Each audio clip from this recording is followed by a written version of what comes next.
Se neste Nadal temos a fortuna de poder compartir tempo cos nosos pais ou avós, levantemos a vista da pantalla e aprendamos deles.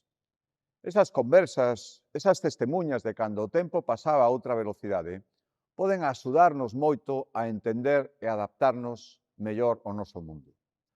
O pasado verán, incendios de enorme virulencia provocaron momentos de impotencia. En Galicia, en España e tamén noutros países. Inmediatamente pusémonos mans á obra de xeito que ningún dos afectados quedara sen axuda. Compre traballar todos a unha para ter un monte máis productivo e máis protegido. E seguimos crendo que os gobernos están para gobernar, non para entreter e moito menos para indignar. Por iso somos previsibles e mañá, día 1 de xaneiro, entrarán en vigor os orzamentos da Xunta para o ano 2026, como debe ser.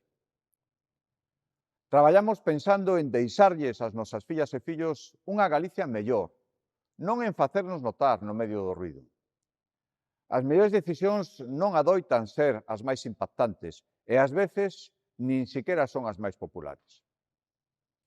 E todos, cada un dende a súa responsabilidade, contribuímos a facer unha Galicia mellor, que non se pon límites nin teito, porque a experiencia nos ensina que sempre somos capaces de superalos.